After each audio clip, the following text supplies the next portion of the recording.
Alright, what's up guys? Today we have a brand new video. We are covering the Synchro and Link Festival. This is actually one of the harder events to actually find good decks for, because it was actually shocking. They hit so many decks, but at the same time they left some decks almost completely unhit. So we're going to be covering this today. Before that, do you want to make your Master Duel experience a significant amount better? Are you ready to take your Yu-Gi-Oh! Master Duel Play experience to a new level? The Untapped GG Companion is here for you. Use the deck tracker to know exactly what cards you have in your deck, and to go over any cards you aren't familiar with yet by hovering over them. It instantly updates when you draw a card, and automatically hides if you check your extra deck or graveyard. This is the perfect tool to help you master a new deck. The Untapped GG Companion also lets you import decks directly into the game in seconds. Copy any YDK or YDKE deck string, create a new deck in game, click the Start Auto Import button, and let us take the wheel. Once the duel is over, check your win rate on your personal stats page. Brag among your friends and share your decks so they can import them into the game too. Start your path to master today by downloading the Untapped GG Companion at ygom.untapped.gg.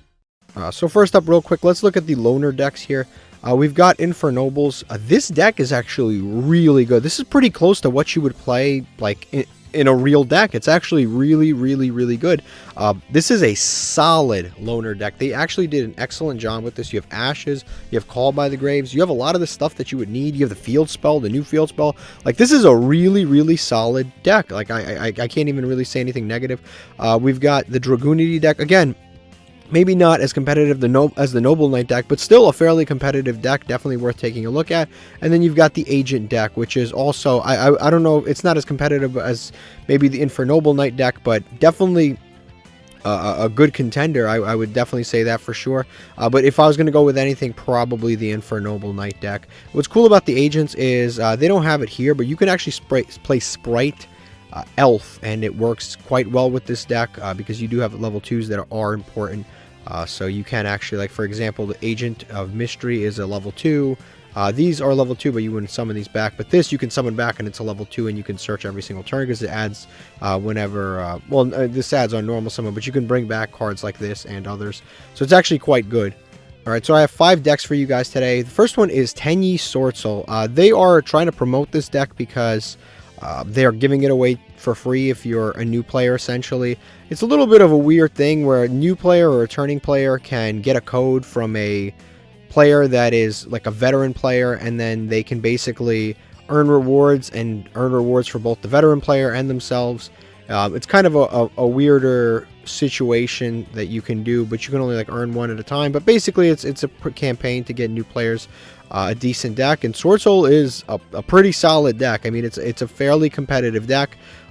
It's already, like, I would say probably like a tier 2, tier 3 deck as it is. So if you don't already own Swordsoul for whatever reason, I don't on this account because this is my a masochist account, but if you don't for whatever reason own this deck, you really should probably craft it because it'll probably be usable in other festivals like the Synchro Festival.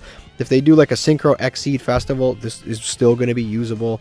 Most festivals that have a Synchro element to them, this deck is going to be usable. And like I said, in the regular metagame, they're probably not going to hit this deck. They're going to hit other decks. They're probably not going to hit this deck, and you're probably going to be able to play it, which is kind of cool.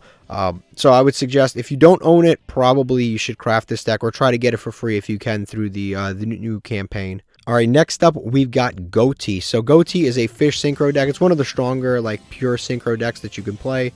Basically, they're fish monsters that banish themselves, and when they banish themselves, they can essentially on the next standby phase do all kinds of cool things like synchro summon, and you can get to the synchro 10, banish everything on the field, and then you could just synchro summon the regular stuff. So there's a lot of water support that you can mix this with. You can mix this with the Ice Jades. You can also mix this with the White Aura cards, which is like the White Aura Whale, White Aura Dolphin. You can mix it with those cards. A lot of this actually got support recently in the TCG and quite a long time ago in the OCG, and the deck is actually really...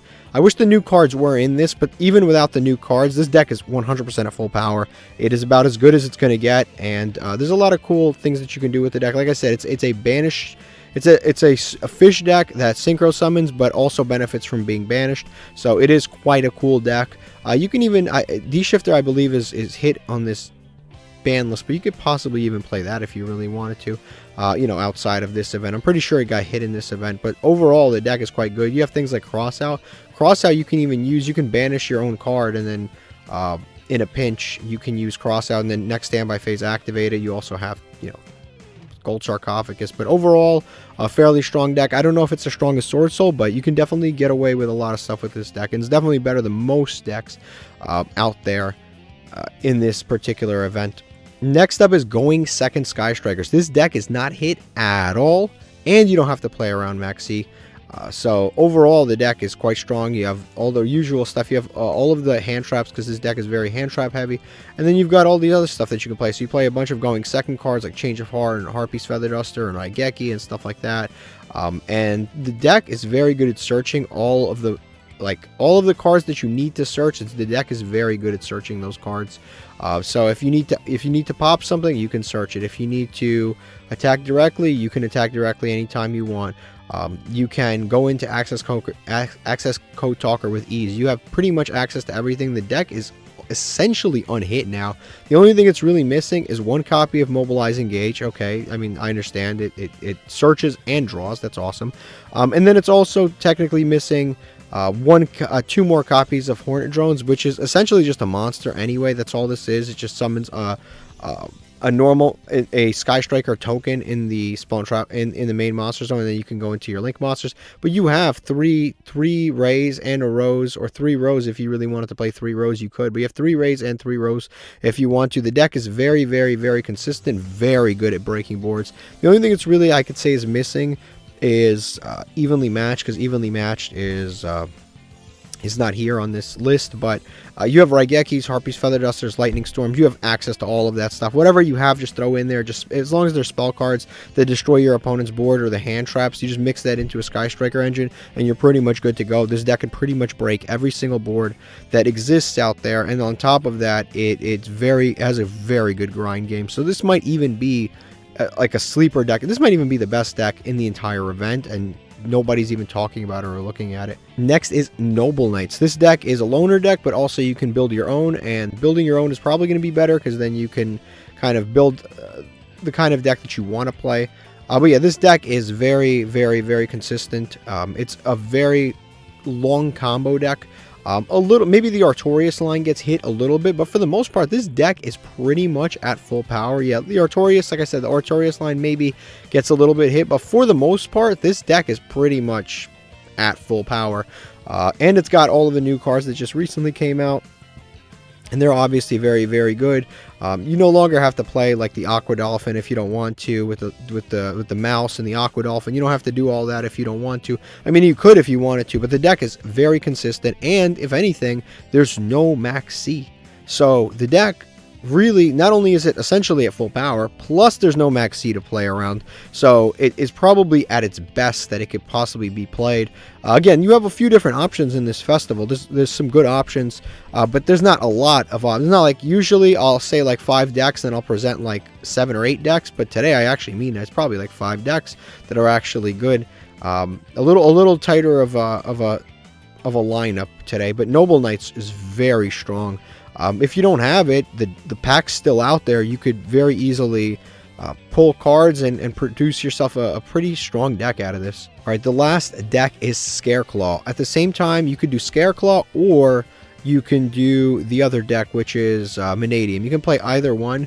The problem with Manium is that you can't go into the Astrolaud, which is the fusion monster. It's a contact fusion graveyard monster. You can't go into that, but you can definitely play this, which is you can definitely play Scareclaw, which is essentially a link deck, and it's quite good because they have a boss monster, the Scareclaw Tryhard, which is a really, really strong card. Tryhard is just outrageously good. Definitely a very strong card. And then you've got the Primitive Planet. It helps you pop stuff. It helps you search. Again, this is kind of it really is a strong deck. I don't know again if it's as good as Swordsoul. I don't know if it's good as Sky Striker at full power. I don't know if it's as good as Noble Knight, but it's definitely, if it's a deck that you have laying around, play this. Don't bother crafting something else. Play this, get your gems, have your fun, and just play this. There's no need to go over the top with it. I think these are all of the 5 best decks that you could play. Now, usually I usually will miss something just because there's so many decks that are out there, and you have to really analyze the ban list to figure out which decks to play and which decks not to play. So let me know down below if I missed any decks. A few shoutouts that I can think of is maybe Speedroid is a fairly strong deck that you can play. Unfortunately, they hit Synchrons in both events, which is actually a bit frustrating that they hit Synchrons in both events. You have a Synchro Festival, Synchro Link Festival, and Synchrons get hit, and then you have a festival with that's supposed to add 5Ds to the Legacy Anthology, and they hit Synchros against Synchrons, which is like Yusei's main deck. It's actually kind of shocking that they hit that and left Swordsoul, because Swordsoul is like better than Synchrons. So I don't know what the idea was there, but unfortunately that deck did get hit. Snake Eye is not really playable because Snake Eye Ash is hit.